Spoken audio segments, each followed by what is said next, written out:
Geordi LaForge was a Starfleet officer who was originally helmsman of the USS Enterprise D. During 2364, with the rank of Lieutenant Junior Grade, he was promoted to Lieutenant and later Lieutenant Commander and became the Chief Engineer of the Enterprise D, and later the USS Enterprise E, both under Captain Jean-Luc Picard. Geordi LaForge was born on February 16, 2335, in Mogadishu to parents Captain Sylvia LaForge and noted xenozoologist Commander Edward M. LaForge. Due to a birth defect, he was born blind. When he was 5 years old, Geordi received his first visor, which allowed him to see, although not the same way the average human does, for the first time in his life. Geordi went to Zephyrin Cochrane High School sometime prior to 2353. He attended Starfleet Academy from 2353 to 2357, where he excelled at engineering and idolized Zephyrin Cochrane. His first deep space assignment was as an ensign on board the USS Victory under Captain Zimba. In 2362, LaForge participated in the investigation of a disappearance of a Federation colony on Takarikan 3. LaForge later transferred to the USS Hood, where he served under Captain Robert DeSoto. On the Hood, LaForge knew William T. Riker, but only professionally. Riker knew LaForge the longest of all the shipmates on board the Enterprise, and the two developed a close relationship during their later years together on that assignment. At one point in his career as a young officer, LaForge was assigned to pilot Jean-Luc Picard on an inspection tour.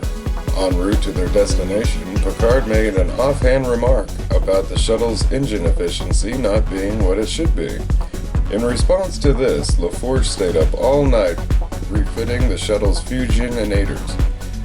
When Picard discovered what LaForge had done the following morning, he knew immediately he wanted LaForge with him on his next command. In 2364, he was named Con Officer on the USS Enterprise D under Captain Jean-Luc Picard. While investigating the deaths of the USS Tuskegee crew, LaForge contracted a variant of the polywater intoxication, causing him to lose his inhibitions. Dr. Beverly Crusher used LaForge to test her vaccines and was able to develop a cure. His special vision was impressively demonstrated during an away mission to the drifting freighter Batras.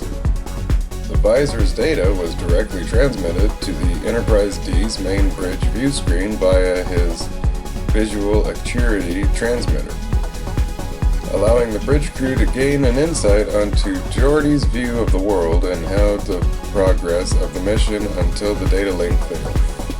In 2365, LaForge was promoted to full lieutenant. He transferred from the command division to the operations division and was named chief engineer. Over the course of the next several years, it became evident that his transfer had been a wise decision. His technical and analytical abilities, his versatility, and his cooperative leadership style were all well suited for the requirements of a senior engineering officer on board a major starship. Just 1 year later, in 2366, he was promoted to lieutenant commander.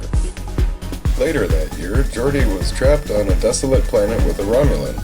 He and the Romulan at first tried to kill each other, but soon resolved their differences and worked together to survive. After the destruction of the Enterprise D, he was transferred to a new Sovereign-class USS Enterprise E in 2372. He and the Enterprise spent a year on a shakedown cruise. Sometime between 2371 and 2373, he received ocular implants, capable of even more impressive functions than his visor. This advanced technology no longer required external apparatus to see. In 2373, the Borg attacked the Federation colony on Akbor Prime. The Enterprise was told to patrol the neutral zone. Geordi argued that the Enterprise E was the most advanced ship in the fleet and should therefore be on the front lines. After Geordi made his case, Captain Picard decided to head into battle. After destroying the Borg cube, the Enterprise followed the Borg sphere that had left the cube into a temporal vortex and had opened into Earth's atmosphere. Geordi, along with the entire crew of the Enterprise E, was transported to 2063. He and the engineering team beamed down to repair the Phoenix, and Geordi LaForge got to work with his hero, Zefram Cochrane. He told Cochrane about his attendance at a high school named after him, and a large marble statue erected in his honor. This rattled Cochrane, but he pulled together and made it first contact as planned. The Enterprise then returned to the 24th century. Visor. LaForge, who was born blind, often wore a visor, a crescent moon-shaped device attached at the temples that allowed him to see. It enabled him to see throughout the entire electromagnetic spectrum, from heat to infrared, through light and radio waves. The cybernetic technology connected directly to his brain. It required such a complex and broad-based input that the user had to concentrate to focus on one area. Eventually received the ocular implants with the electric blue irises and even more abilities. LaForge had a great talent for engineering and a keen judgment for modifications in the field.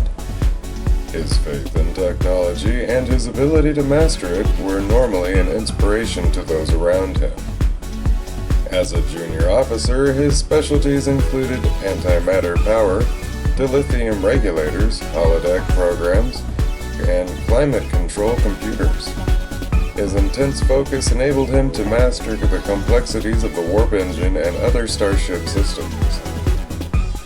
Geordi's all-night refit of the shuttle engine, after an offhand comment by Jean-Luc Picard, gathered the attention of the captain and a testament to his no-nonsense skill and insight. During the Zefram Cochrane project, he recalled the Phoenix test vehicle's intermix chamber from memory. The major childhood trauma of being alone in a burning home caused him great distress, though he was pulled to safety after only 2 minutes. His isolation from the field-assigned officer parents amplified his feelings of solitude. Despite this, his outstanding characteristics was an adaptability to change and satisfaction with life.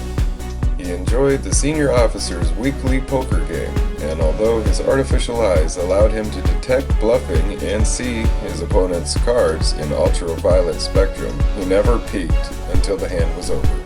He also delighted in scale model building of old sailing ships, chess, swimming, skin diving, the history of his profession, and fencing. He liked iced tea and pasta such as fungili. Due to his nomadic upbringing, he was adept at various languages, including Haletian. LaForge always tried to be on friendly terms with everyone around him, yet he only seemed completely at ease in the company of his closest friend, Data. The two of them often role-played in the holodeck simulations of Sherlock Holmes stories, in which Data assumed the role of Holmes and LaForge as Dr. Watson. Geordi was also close friends with Miles O'Brien, and became friends with the extremely shy and nervous genius Reginald Barclay. Geordi also forged an unlikely bond with the fellow Enterprise chief engineer Montgomery Scott after rescuing him from the crashed USS Jolene. In 2379, Geordi took part of the Enterprise mission to Romulus. After a fierce battle with the Scimitar, he helped his best friend Data in his task of self-sacrifice to save the Enterprise crew.